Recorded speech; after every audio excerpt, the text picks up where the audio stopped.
Hermano, la gracia y la paz de nuestro Señor Jesucristo sea abundando en el corazón de la iglesia.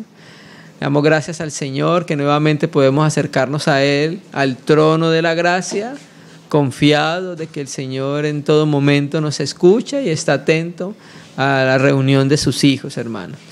En estos momentos estamos considerando un comentario de la epístola a los Gálatas. Hoy sería nuestra reunión número 22. En la reunión anterior nosotros estuvimos tratando el capítulo 5 desde el verso 1 hasta el versículo 6. Y en esa reunión nosotros dijimos que el capítulo 5:1 está relacionado con la libertad que da el Espíritu Santo por pertenecer a al hijo de ser hijos de la libre. En este caso sería hijos de ¿quién? De Sara, ¿sí? Entonces creemos que el versículo 5 el versículo 1 del capítulo 5 está relacionado todavía con la alegoría de Sara y Agar, ¿cierto? Entonces por eso en la reunión anterior nosotros incluimos ese versículo todavía, considerándolo como del capítulo 4. Hoy entonces vamos a continuar con algo que viene el apóstol Pablo hablando acerca de la libertad que nos dio en Jesucristo. Ya previamente el Espíritu Santo a través de Pablo en los capítulos anteriores empezó a hablarnos entonces de la esclavitud y de la libertad. Y nos mostraba a nosotros, los creyentes en Jesucristo, que por causa de la fe nosotros somos hijos juntamente con Abraham, hijos de Dios por medio de la fe, pero al mismo tiempo libres y no esclavos, porque el Señor entonces nos hizo libre de la esclavitud de la ley y de los rudimientos del mundo. Vamos entonces a darle continuidad a este compartir. Vamos hoy entonces en el capítulo 5, vamos a leer desde el versículo 1, vamos a leerlo hasta el versículo 12, para que entonces podamos concatenar lo que íbamos tratando. Estad pues firmes en la libertad con que Cristo nos hizo libre y no estéis otra vez sujetos a yugo de esclavitud. He aquí yo, Pablo, os digo que si os circuncidáis, de nada aprovechará Cristo. Y otra vez testifico a todo hombre que se circuncida, que está obligado a guardar toda la ley. De Cristo os desligaste, lo que por la ley os justificáis, de la gracia habéis caído. Pues nosotros por el Espíritu aguardamos por la fe la esperanza de la justicia, porque en Cristo Jesús ni la circuncisión vale algo, ni la incircuncisión, sino la fe que obra por el amor. Ahí quedamos entonces en la reunión anterior. Dijimos que ya el apóstol Pablo entró propiamente a tratar una de las obras que estaban presentando los judaizantes como medio para justificación, la circuncisión, ¿sí? Ya vemos nosotros que en el versículo 2 y en el versículo 6 ya Pablo en toda la epístola no había tratado todavía de frente, encarando las obras de la ley. Primero estaba como apelando a la experiencia de los Gálatas, mostrándoles la justificación por la fe, mostrándoles que éramos hijos de Abraham, ¿cierto? Mostrándoles el propósito de la ley y la transitoriedad de la ley. Pero ahora sí Pablo propiamente entra a considerar una de las obras de la ley, y en este caso es la circuncisión. Me olvidó apagar esta vaina.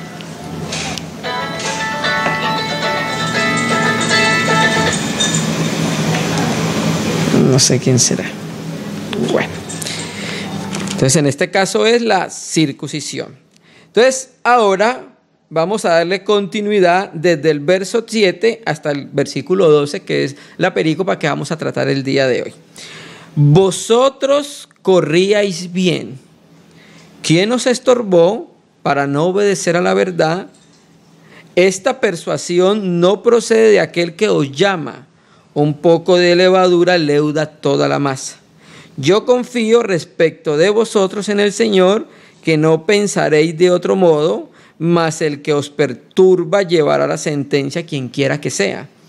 Y yo, hermanos, si aún predico la circuncisión, ¿por qué padezco persecución todavía? En tal caso, se ha quitado el tropiezo de la cruz.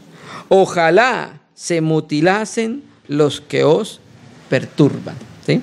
Entonces, esta es la perícopa que vamos a tratar en el día de hoy, del versículo 5 al versículo 2.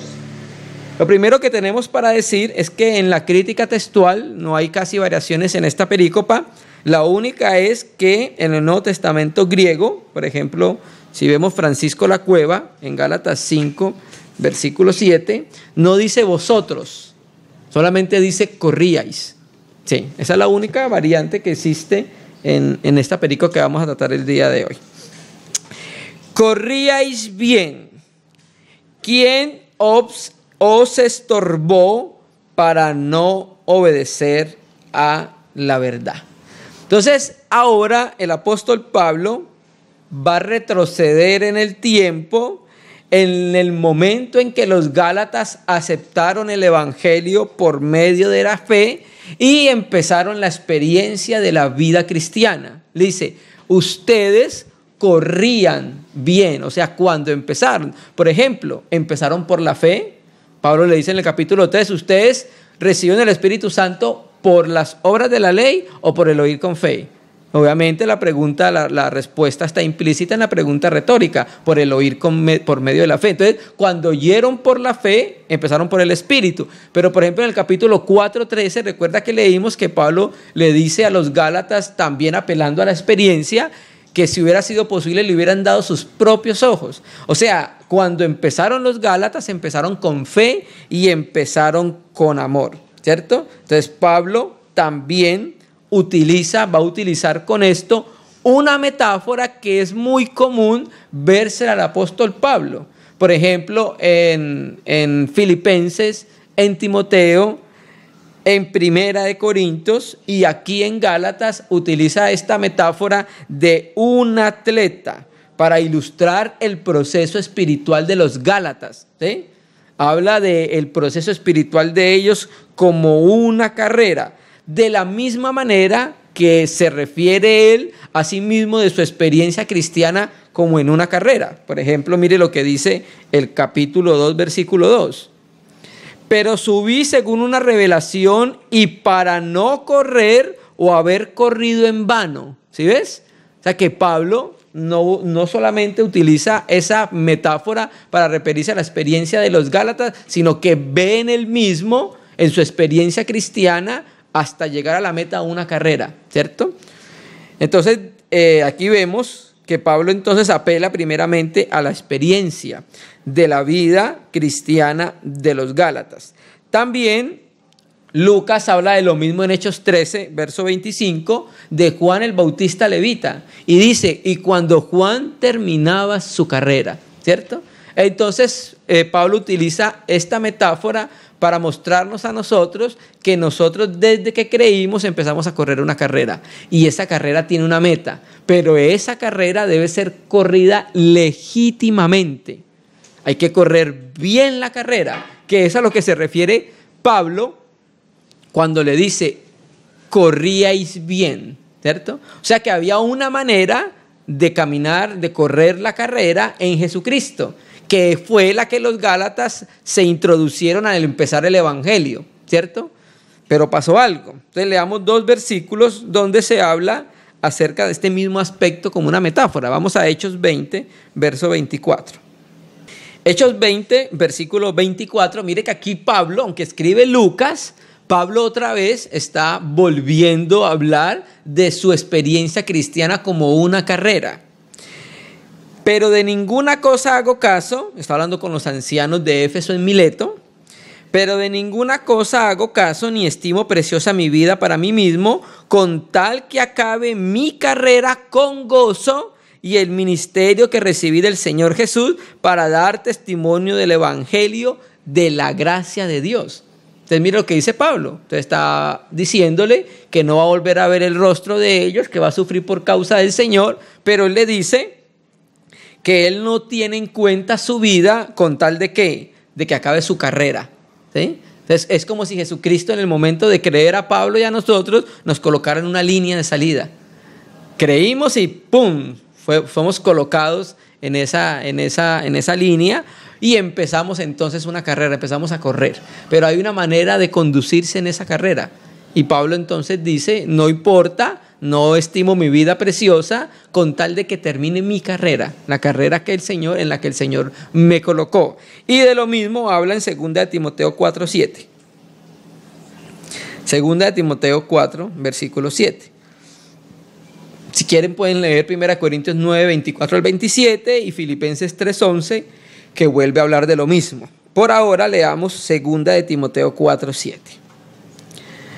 Dice, he peleado la buena batalla y he acabado la carrera.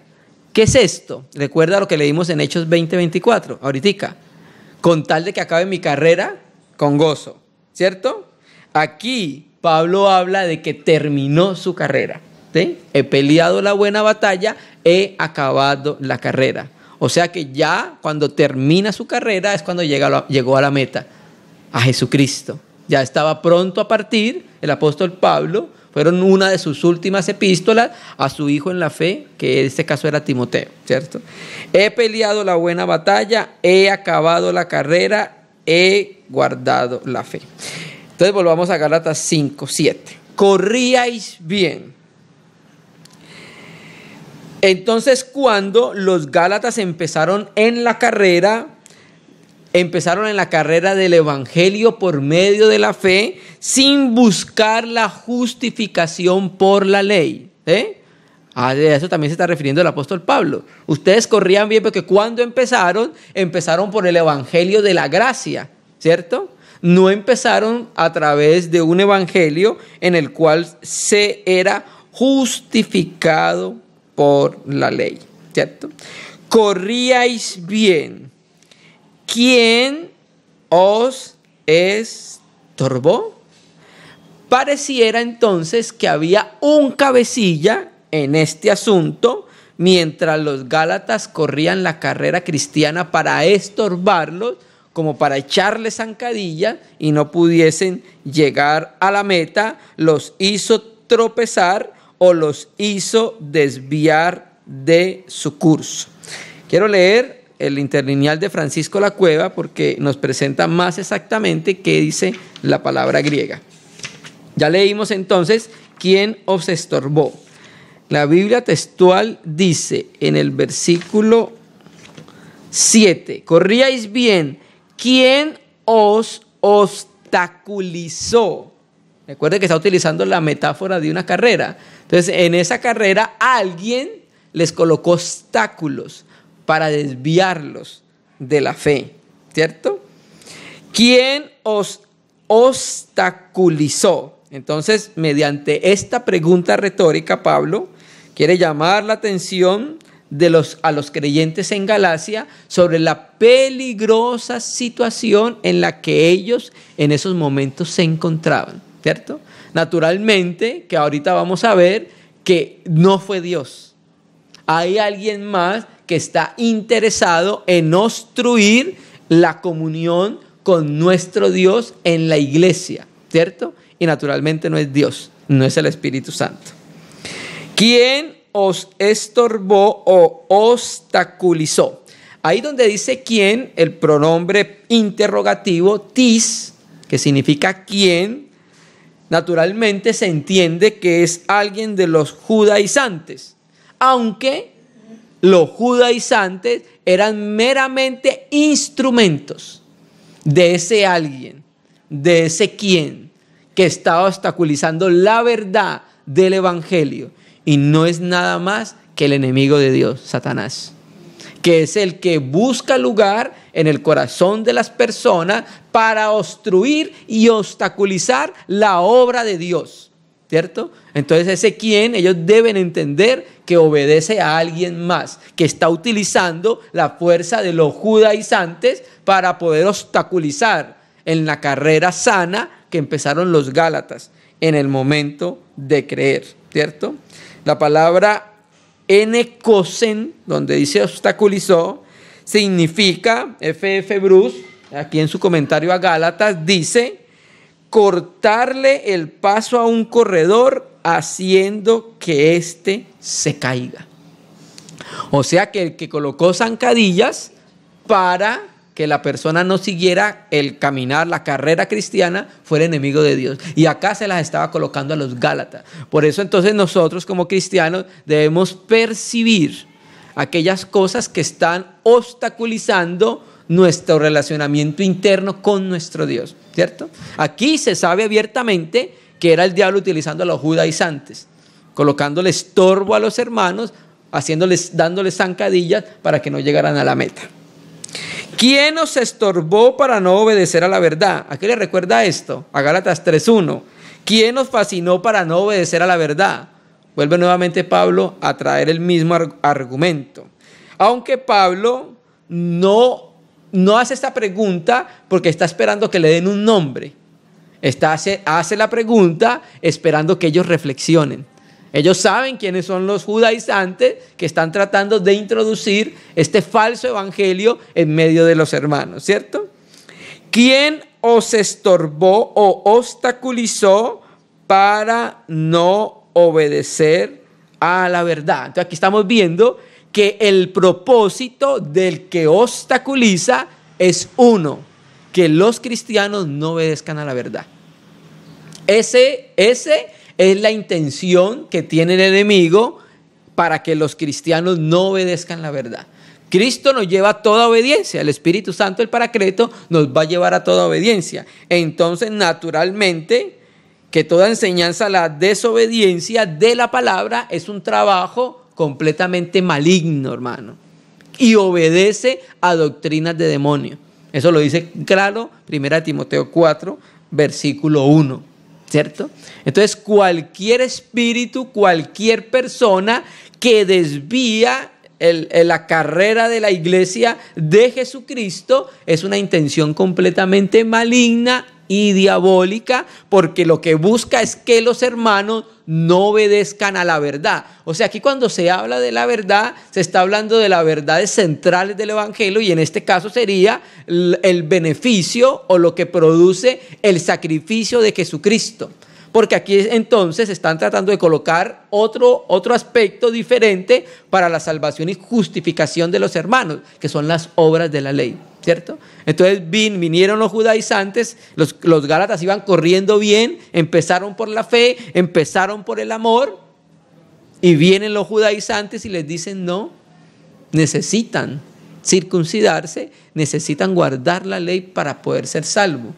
Entonces eso lo que hace es que los gálatas que iban corriendo bien, salieran de la obediencia a la verdad la cual había predicado el apóstol Pablo a través del Espíritu Santo. Por eso nosotros debemos estar atentos a aquellas cosas que hay veces el enemigo es muy astuto, no las hace muy notorias, pero pueden minar doctrina y pueden minar el corazón de la iglesia. ¿Quién os estorbó, obstaculizó para no obedecer a la verdad? Entonces mire cómo empieza ese versículo, ¿cierto? Verso 8. Esta persuasión no procede de aquel que os llama. Esta persuasión no es del que os llama. Hermano, nosotros de alguna manera no fuimos persuadidos por Dios de la misma manera que los judaizantes estaban persuadiendo a los gálatas, ¿cierto? Efectivamente, Dios nos llamó a su obediencia por medio de la gracia a través de la fe. Pero aquí se ve entonces que habían personas que lo que estaban haciendo era que estos falsos maestros se habían introducido encubiertamente entre los hermanos, que Dios no los había enviado, estos no eran enviados de Dios, y estaban tratando de persuadir, de forzar a los hermanos, ¿cierto? Pero Dios nos llama a nosotros no persuadiéndonos, sino en un acto de gracia. Claro que la Biblia habla de que Pablo, él sabe por quién fue persuadido, ¿cierto que sí? Pero Dios nos llama a nosotros en un acto de gracia, y cuando estamos entonces en su gracia, nosotros sabemos quién es Dios, ¿cierto? Entonces, naturalmente, que esta persuasión, ya Pablo le está aclarando a los gálatas, ojo, tengan cuidado, porque esto no es de Dios. Y si no procede de Dios, procede entonces completamente del maligno. ¿Por qué? Porque el Espíritu Santo nos va a llevar constantemente ¿a qué? A la obediencia. El que nos quiere sacar de la desobediencia es el viejo hombre y el enemigo de Dios, ¿cierto? Leamos primera de Pedro 1:1 y vamos a mirar que entonces la acción del Espíritu Santo en el creyente lo va a conducir a una esfera de obediencia. Todo aquello que nos lleva a desobediencia procede de las tinieblas, procede del viejo hombre. Primera de Pedro 1:1. Pedro, apóstol de Jesucristo, a los expatriados de la dispersión en el Ponto, Galacia, Capadocia, Asia y Bitinia, elegidos según la presciencia de Dios, el previo conocimiento de Dios Padre en santificación del Espíritu. Entonces, vemos acá que fuimos elegidos según la presciencia de Dios Padre, pero en la santificación del Espíritu. ¿Para qué? Para obedecer. Y ese obedecer no puede ser entonces más que obedecer a la verdad de Dios, ¿cierto? Y ser rociados con la sangre de Jesucristo, gracia y paz os sean multiplicadas. Entonces, esta persuasión necesariamente procede de otro.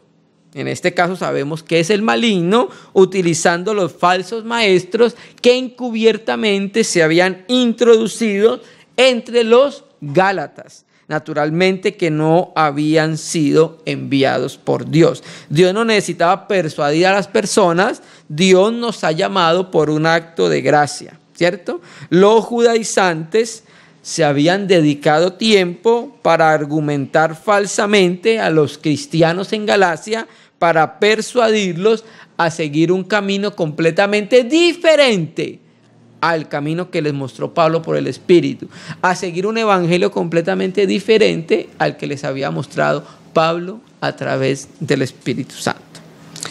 Pasemos al versículo 9. Y preste atención, por eso hay que estar atentos a las cosas que nosotros hay veces creemos que son pequeñas en la congregación. Un poco de levadura leuda toda la masa. Un poco de levadura hace fermentar toda la masa. Entonces ya estamos entendiendo el contexto en que Pablo está utilizando este versículo, ¿cierto? Aquí, naturalmente, esto es un dicho proverbial. Pablo vuelve a utilizar este mismo lenguaje en 1 Corintios 5, versículo 6. 1 Corintios 5, versículo 6.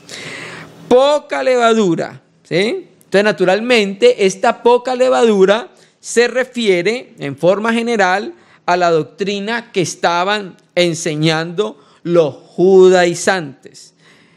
¿Qué entendemos nosotros con esto? Casi siempre en las Escrituras, cuando se habla de levadura, el 99% habla de pecado. Pero pareciera que hay un aspecto en la Biblia que la levadura no tuviera un aspecto negativo. Y es en las parábolas de Jesucristo, donde dice que había una mujer que echó 3 medidas de harina y luego todo fue leudado. Hablando entonces del reino de los cielos, ¿cierto? Entonces acá lo que queremos mostrar es que aquí significa entonces la infiltración en la sana doctrina de una pequeña levadura, de una porción leudada, y hace entonces fermentar, va creciendo, se va inflando, se va volviendo grande, ¿cierto? Entonces Pablo, en esta expresión proverbial, la levadura prefigura la corrupción doctrinal que habían introducido los judaizantes en la iglesia. Uno de los aspectos que vemos acá es el poder transformador de este fermento. Comenzó siendo solamente un pedazo de levadura y lo que hizo fue afectar toda la masa, ¿cierto? Ya cuando vemos nosotros El proceso con el pan y la levadura es que lo infla, lo vuelve grande, ¿cierto? Pero lo que se quiere mostrar acá es cómo lo afecta, cómo afecta toda la harina. Esa pequeña levadura que se introdujo en la iglesia, Pablo le dice, tenga cuidado, porque eso poco que ellos hacen ver como que fuera insignificante puede afectar a toda la comunión. Y tanto así que Pablo le llama a eso un falso evangelio, ¿cierto? Un poco de levadura hace fermentar toda la masa, la masa. Entonces, con una pequeña cantidad introducida en la harina, hace que todo el pan quede leudado. Solo un poco de levadura, ¿cierto? Entonces, esa fue la manera en que los judaizantes introducieron estas doctrinas. Las introducieron de a poco. Empezaron a sustituir de a poco la gracia por las obras. Empezaron de a poco a hablar con los hermanos, empezaron a decirle que no había ningún problema, empezaron a decirle, mire, porque también lo dice la Biblia, mire lo que dice Moisés, hay que circuncidarse, hay que guardar, ¿cierto? Entonces, a toda la masa hace fermentar esa pequeña levadura. Entonces los judaizantes añadieron a la fe predicada por Pablo un componente legalista, como era el circuncidarse y como era el guardar la ley. Entonces por eso nosotros tenemos que cortar con aquellas cosas que pueden leudar la comunión, pueden leudar la doctrina sana y pueden leudar el evangelio de la gracia que ya fue predicado. Poco a poco entonces las obras sustituyen totalmente la gracia. Por eso Pablo dice un poco de levadura. El engaño no necesita ser muy grande, sino muy breve. Añade a lo que se da y entonces empieza leudándolo hasta que acaba todo siendo leudado. Por eso hay que estar atentos en el espíritu. Versículo 10. Versículo 10. Yo confío respecto de vosotros en el Señor. Después de que les dijo, ustedes estaban corriendo bien, tengan cuidado porque un poco de levadura leuda toda la masa, tengan cuidado porque el que los está persuadiendo no es Dios, porque los está sacando de la obediencia a la verdad. Ahora entonces les dice Pablo, cambia el tono con ellos y les dice, yo confío respecto de vosotros en el Señor, que no pensaréis de otro modo, o sea, de una manera diferente al de Pablo. Mas el que os perturba, presta atención, llevará la sentencia, quien quiera que sea, ¿cierto?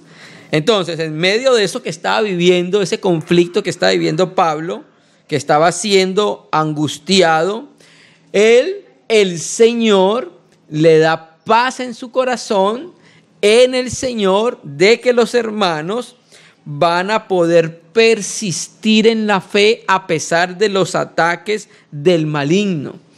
A pesar de lo que estaban viviendo los hermanos en Galacia, Pablo tenía confianza en el Señor, de que el Señor empezó algo en la iglesia en Galacia, de que los hermanos iban a volverse nuevamente a su espíritu, ¿cierto?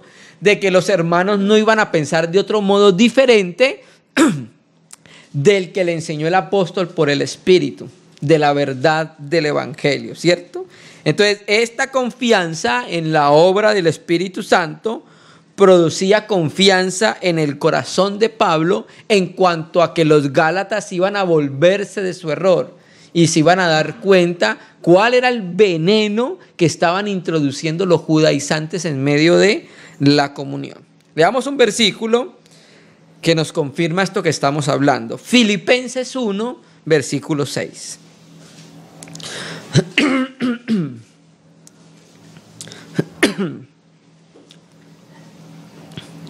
Filipenses 1, versículo 6. Filipenses 1, versículo 6. Estando persuadido de esto, que el que comenzó en vosotros la buena obra, la perfeccionará hasta el día de Jesucristo. Esta carta se la está escribiendo Pablo a los hermanos en Filipos. No estaba presente, pero aunque él no estaba presente, él tenía confianza en que el Espíritu Santo iba a llevar a cabo la obra que empezó en ellos, en los filipenses. De la misma manera, Pablo confiaba que el Espíritu Santo iba a llevar a cabo la buena obra que empezó en los Gálatas, porque lo empezó fue Dios, utilizando como instrumento al apóstol Pablo, ¿cierto? Entonces Pablo ahora cambia el tono con ellos y les dice que él sabe, en cierta medida, en el Señor, que ellos no van a pensar de otro modo, así venga alguien tratando de introducirlos en otra manera de pensar. Yo confío respecto de vosotros en el Señor, que no pensaréis de otro modo, mas, presta atención, el que os perturba llevará la sentencia, quien quiera que sea, ¿cierto? Entonces, naturalmente sabemos que es una obra maligna, pero utiliza unos instrumentos. Los instrumentos entonces eran los judaizantes, los que estaban enseñando la falsa doctrina. Ellos eran responsables del juicio de Dios sobre ellos, ¿cierto? ¿Por qué? Porque mire lo que dice Gálatas 1:9. Aquí lo volvemos a entretejer con la misma epístola. Entonces, este que estaba presentando un falso evangelio iba a llevar una sentencia. Dios no puede ser burlado. Gálatas 1, versículo 9. Como antes hemos dicho, también ahora lo repito. Si alguno os predica diferente evangelio del que habéis recibido, sea maldito, anatema. Es la traducción que tenemos nosotros. Esta persona, estos judaizantes, ese era el juicio que iba a caer sobre ellos. Iban a ser malditos por presentar un evangelio diferente. Dice el texto, mas el que os perturba, o sea, no es que sea una persona, es un conglomerado de personas que son los judaizantes, ¿cierto? El que os perturba llevará la sentencia. ¿Cuál es la sentencia entonces? Va a ser hecho anatema por haber predicado un evangelio diferente, por haber tratado de desviar de la verdad a los hijos de Dios que empezaron corriendo bien, en fe y en amor, la carrera cristiana, hermano. Y termina entonces el versículo así: quien quiera que sea. ¿Sí? Entonces la conclusión es muy enfática. El que inquieta a la iglesia llevará sentencia. Y el capítulo 6-7 más adelante dice: Dios no puede ser burlado. Lo que el hombre sembrare, eso mismo va a cosechar. Entonces, ¿qué es lo que están sembrando los judaizantes? Maldición. Y eso van a cosechar, porque han predicado un evangelio diferente, ¿cierto? Y el que haga tropezar llevará la sentencia, quien quiera que sea. Leamos un aspecto de eso, Mateo 18:6. Entonces Dios tiene un propósito que es la edificación de la iglesia de Jesucristo. Quien se atreva a conturbar ese propósito de Dios va a llevar su sentencia, va a llegar su paga, hermano, porque se está metiendo con el edificio de Dios. Por ejemplo, David y Goliat. ¿Qué pasó con Goliat? Porque trató de intrometerse en lo que Dios estaba haciendo. Se quedó sin cabeza. Eso fue lo que le pasó. Mateo 18:6. Y cualquiera que haga tropezar a alguno de estos pequeños que creen en mí, mejor le fuera que se colgase al cuello una piedra de molino de asno y que se le hundiese en lo profundo del mar.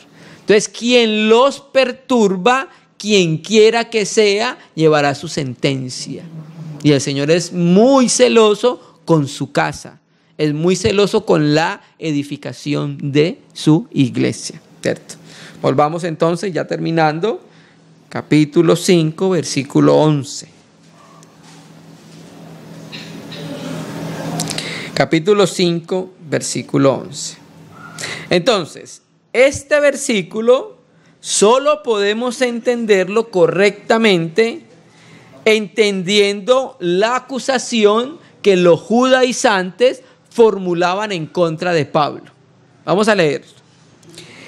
Y yo, hermanos, a los hermanos en Galacia, si aún predico la circuncisión, ¿por qué padezco persecución todavía? En tal caso, se ha quitado el tropiezo de la cruz. ¿Cuál era la acusación falsa que hacían los judaizantes contra Pablo? Los judaizantes tal vez estaban diciendo, mira, Pablo está enseñando en las iglesias gentiles que a los gentiles no hay que circuncidarlos. Pero resulta que cuando iba en su segundo viaje apostólico, circuncidó a Timoteo. ¿No se acuerdan? Hechos 16:3, que dice entonces que los hermanos dieron buen testimonio en Listra o en Derbe de Timoteo, y entonces él lo tomó y lo circuncidó porque era de madre judía, pero de padre griego, ¿cierto? Pero recuerde también lo que dice en Gálatas 2, que a Timoteo no lo circuncidó, para que la verdad del evangelio no fuese ofendida. Dice Pablo, a lo cual no accedimos en ningún momento. Entonces tenemos estos dos extremos, ¿cierto? Entonces tenemos a los judaizantes acusando a Pablo ante los gálatas, diciéndole, no, este está predicando la circuncisión, ¿cierto? Circuncidó a Timoteo. Pero Pablo ya empezó la carta diciendo, a Tito no lo circuncidamos. Nosotros entendemos que circuncidó a Timoteo por causa de que tenía madre judía.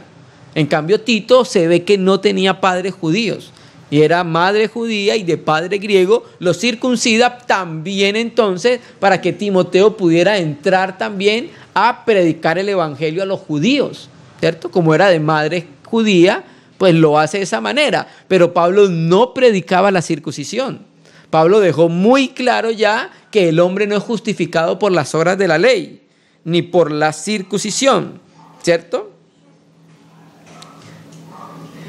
Pero ya entendimos entonces que a Tito no lo hizo circuncidar, ¿cierto? Debe ser completamente claro. Vamos a leerlo aquí en Gálatas 2.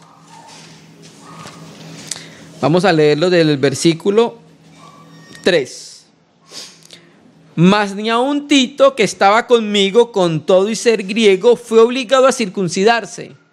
Y esto a pesar de los falsos hermanos introducidos a escondidas que entraban para espiar nuestra libertad que tenemos en Cristo Jesús para reducirnos a la esclavitud. A los cuales, a estos falsos, ni por un momento accedimos a someternos para que la verdad del evangelio permaneciera con nosotros, con vosotros, ¿cierto? Entonces aquí vemos que Pablo es muy enfático que él no predicaba la circuncisión. Sabemos por qué razón hay veces Pablo hacía ciertas cosas, pero él no predicaba la circuncisión. Él no predicaba que se cumpliese la ley como manera de justificación. Es muy claro que Pablo ya en los capítulos anteriores, sobre todo en el 2:16, le dijo a Pedro y a los judíos y a Bernabé, nosotros somos salvos de la misma manera que ellos, a través de la fe, ¿cierto? Entonces, ¿cómo sabemos que estas mentiras que infundó los judaizantes eran completamente falsas? Porque Pablo estaba siendo perseguido por los judíos. Entonces dice el texto, entonces dice, y yo, hermanos, si aún predico la circuncisión, ¿por qué padezco persecución todavía? Entonces la acusación queda anulada por la evidencia que tenía Pablo en su cuerpo. ¿Cuál? Que seguía siendo perseguido, y los más perseguidores de Pablo eran ¿quiénes? Los judíos. Eso era una prueba de que Pablo no predicaba la circuncisión. Si había algún elemento de las obras de la ley como medio para justificación en la predicación y en el evangelio de Pablo, pues no hubiese sido perseguido por los judíos, porque los judíos lo escuchan y hallan en él algún elemento de la ley para justificar. No lo persiguen. ¿Pero por qué lo persiguen? Porque no hay ningún elemento de justificación por obras de la ley en la predicación de Pablo. Solamente está el elemento de la gracia y de la salvación basado únicamente en la obra de Jesucristo. Entonces Pablo era perseguido porque predicaba el evangelio de la gracia, desvinculado ese evangelio totalmente de la ley, ¿cierto? Entonces la solución para que Pablo dejara de ser perseguido era que introduciera algún elemento de justificación por las obras de la ley en su predicación. Pero entonces le dice, si yo, hermanos, aún predico, dice el texto, la circuncisión, ¿por qué padezco entonces persecución todavía? ¿Cierto? Es una pregunta incluso retórica que tiene su misma respuesta en la pregunta, ¿cierto? Entonces miren ustedes, juzguen ustedes, hermanos en Galacias, que yo soy perseguido, y sobre todo por los de mi nación. Con eso les demuestro que yo no predico la circuncisión. Mi ministerio, dice Pablo, es a los gentiles, y yo les predico la única manera en que gentiles y judíos van a ser salvos: fe, a través de la fe, ¿cierto? Y la última parte: en tal caso se ha quitado el tropiezo de la cruz. O sea, si yo, hermanos, aún predico circuncisión, ¿por qué sufro persecución? Y si es así, si predico la circuncisión, en tal caso se ha quitado el tropiezo de la cruz, ¿cierto? Aquí donde dice tropiezo, vamos a leerlo acá en Francisco La Cueva 5:12, dice 11: pero yo, hermanos, si la circuncisión aún proclamo, porque aún soy perseguido, entonces ha sido abolido el escándalo, escandalón en el griego, el escándalo de la cruz. Ahí dice el tropiezo de la cruz, ¿cierto? Pero más exactamente es escándalo. ¿Escándalo para quién? Escándalo para los judíos. Para los judíos la cruz es un lugar de escándalo. ¿Por qué? Vamos a leer primero ese versículo y vamos a considerar por qué la cruz es un lugar de escándalo para los judíos. 1 Corintios 1, versículo 22.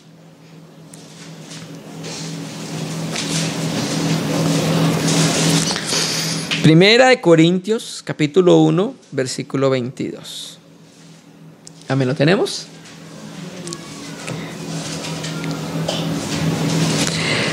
Porque los judíos piden señales y los griegos buscan sabiduría, pero nosotros predicamos a Cristo crucificado.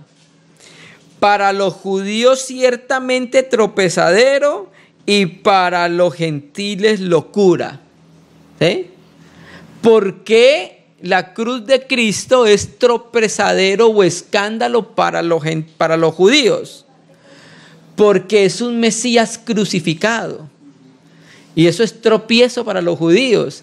Ellos querían ver un Mesías reinante, pero cuando les predica un Mesías que vino primero a sufrir y ser crucificado y colgado en un madero, recuerda lo que decía Deuteronomio, que era maldito todo el que era colgado en un madero, pues eso era un escándalo para los judíos, un escándalo insalvable, ¿cierto? Entonces para los judíos era un tropiezo predicar un Mesías crucificado en un madero, porque la ley decía maldito todo aquel que es colgado en un madero, ¿cierto? Y ese es el evangelio de Pablo, lo que llama la palabra de la cruz. El evangelio nos enseña que el Mesías vino a morir crucificado por nosotros. Ese mensaje era tropezadero para los gentiles, ¿cierto? Y por eso es que Pablo sufría persecución. Porque los judíos no concebían, aunque tenían la ley, aunque Isaías hablaba del siervo sufriente, aunque Isaías 8:14 había profetizado acerca de ello, los judíos no vieron que ese era el Mesías, el crucificado. Entonces ellos decían, ese no es el Mesías, porque el Mesías viene a reinar. Era tropiezo para ellos escuchar que el que fue crucificado en un madero era el Mesías, ¿cierto? Entonces dice: pero nosotros predicamos a Cristo crucificado, para los judíos ciertamente tropezadero, el tropiezo de la cruz, ¿cierto? Por eso muchos judíos no llegaron al evangelio del Señor, y hoy en día sigue siendo un tropiezo para los judíos un Mesías sufriente. Hay algunos judíos ortodoxos hoy que no ven en Isaías 53 una persona, sino un pueblo, el pueblo de Israel, ¿cierto? Pero efectivamente está hablando de una persona que iba a sufrir por otros, por su pueblo. A Cristo crucificado para los judíos ciertamente tropezadero y para los gentiles locura, ¿cierto? Entonces, en tal caso se ha quitado el tropiezo de la cruz. Entonces, no se entiende que el tropiezo de la cruz para los judíos no había sido quitado porque Pablo aún seguía siendo perseguido. Ese tropiezo aún no se había quitado, ¿cierto? Y a eso se refiere Pablo. Cerrando el párrafo, entonces, Pablo escribe en signos de exclamación: ojalá se mutilasen los que os perturban. William Hendrickson, en su comentario al libro de Gálatas, lo traduce así: ojalá se hicieran eunucos quienes os perturban, ¿cierto? Esa es una frase muy fuerte, ¿cierto? Encierra una profunda ira, está hablando irónicamente el apóstol Pablo, ¿cierto? Entonces sabemos que el contexto general está refiriéndose a la enseñanza judaizante que le decía a los gentiles que tenían la necesidad de ¿qué? Circuncidarse, a eso se está refiriendo, ¿cierto? Pero hermanos, la circuncisión ante los gentiles pierde su valor de señal de pacto, porque era un señal de pacto solo con Israel. No sería entonces más que una mutilación física para un gentil, porque él no va a entrar en ningún pacto cuando se circuncide. Nosotros entramos en un nuevo pacto, ¿es por qué? Por el derramamiento de la sangre de Jesucristo. La circuncisión a nosotros no nos va a introducir en ningún pacto. Y ya Pablo dijo en el versículo 4, la circuncisión no vale nada, ¿cierto? Veamos un versículo en Filipenses 3, versículo 2. Quiero leer un comentario, porque Samuel Pérez Millo, en su comentario del libro de Gálatas, dice que pareciera entonces que en el lugar geográfico, en Galacia, había una diosa llamada Cibeles, y sus sacerdotes para servirles se hacían eunucos. O sea, no solamente se circuncidaban, sino que cortaban todo su miembro. Entonces Samuel Pérez Millo hace un comentario y dice que de pronto hace alusión a eso que hacían los sacerdotes de la diosa Cibeles. F.F. Bruce, en su comentario en la Epístola a los Gálatas, también tiene un comentario muy breve acerca de cómo debe ser traducido esta palabra. F.F. Bruce dice: en cuanto a la forma, este es página 325. En cuanto a la forma media de apocorto, no hay duda de que Pablo quiere decir: más les valdría llegar hasta el final y hacerse eunucos a sí mismos, o más bien que les hicieran eunucos. Al eunuco se le llamaba apoquequecomenos en Deuteronomio 23:1, en la Septuaginta, donde se excluye de la eclesía, de la iglesia. O sea que él que era eunuco era excluido de la congregación de Israel. F.F. Bruce dice que en ese mismo capítulo que no debería hacerse la comparación con la diosa Cibeles de los sacerdotes eunucos. Pero ciertamente sí, aquí Pablo le está diciendo entonces que se corten todo, entonces los que los están perturbando, ¿cierto? Leamos Filipenses 3:2. Filipenses 3:2, ya Pablo utilizó este mismo lenguaje cuando escribió la epístola a los filipenses. Guardaos de los perros. Esa palabra perros era una palabra que utilizaban los judíos para referirse despectivamente a los gentiles. Entonces aquí Pablo dice: guardaos de los perros, guardaos de los malos obreros, guardaos de los mutiladores del cuerpo. Estos tres epítetos, que son adjetivos que caracterizan el nombre, están dirigidos a la misma persona. ¿Quiénes? A los judíos guardaos de los perros, guardaos de los malos obreros y guardaos de los mutiladores del cuerpo. Entonces, al final de cuentas, lo que terminan siendo los judaizantes son unos mutiladores del cuerpo. Porque un gentil no entra al pacto de Dios por medio de la circuncisión. Completamente claro. Pablo lo dijo en el versículo 4. Vea, en el mismo Gálatas, versículo 4 del capítulo 5. No, el verso 2. Aquí yo, Pablo, digo que si os circuncidáis, de nada os aprovechará Cristo. Y en el 6, porque en Cristo Jesús ni la circuncisión vale algo, ni la incircuncisión, sino la fe que obra por el amor.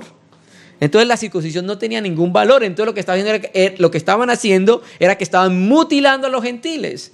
Pero Pablo entonces ahora le dice, ojalá se mutilasen, y como dice la traducción de Henry, se hicieran eunucos los que los perturban. O sea, ustedes que quieren circuncidar a los gentiles, ustedes lleguen a una circuncisión perfecta, mutílense. Está diciendo Pablo en un tono de exclamación y de admiración. ¿Cierto que sí? Porque efectivamente en Cristo la circuncisión no tiene ningún valor. La única circuncisión que tiene valor en Cristo es la que nosotros tuvimos en el momento de creer al Señor cuando fuimos crucificados con Él. Se nos fue cortado el cuerpo pecaminoso carnal, a eso hablaba la circuncisión, ¿cierto? Entonces Pablo vuelve a enfatizar nuevamente la supremacía de la fe sobre las obras de la ley. Recuerde, la ley tiene su propósito. La ley no fue dada para justificar, pero la ley es espiritual. Presenta el carácter de Dios. Pero lo que no podía hacer la ley lo hizo la obra de Cristo, justificar al hombre por medio de la fe, ¿cierto? Entonces, en estos versículos el apóstol Pablo empieza primero hablándole, corríais bien. ¿Quién obstaculizó el camino que tenían de fe para llegar al final de la carrera? Y termina diciéndole entonces, de una manera irónica, sarcástica, hablándole a los que los estaban mutilando. ¿Sí? Mutílense ustedes, lleguen a una perfección en su mutilación, porque estaban perturbando a la iglesia de Dios, hermano. Amén. Entonces, hermano, que cada vez esta epístola preciosa pueda abrirse en nuestro corazón y podamos percibir entonces la riqueza de aquello que es la palabra de Dios, y podamos entonces nosotros poder percibir el engaño sutil del diablo. Recuerde, poca levadura leuda toda la masa. Una poca levadura, ¿cierto? Empezaron de a poco los judaizantes a añadirle a la fe, añadirle a la justificación por la fe las obras, de a poco hasta que leudaron toda la iglesia, hermano. Dios mediante, entonces, en la próxima reunión veremos la perícopa del versículo 13 hasta el versículo 15, que es la introducción a las obras de la carne. Porque efectivamente, como los judaizantes hacían énfasis solo en las obras de la ley y no hacían énfasis en la vida interior, en la vida espiritual, pues ellos aún no habían hecho morir lo terrenal en ellos. Y es con eso entonces es lo que se manifiestan las obras de la carne. Entonces ya Pablo en los siguientes versículos va a empezar a introducir para que lleguemos ya a las obras de la carne a partir del verso 17 en adelante. Vamos a orar al Señor, hermano, vamos a agradecerle este tiempo, que pudimos considerar algún aspecto más de la palabra de Dios.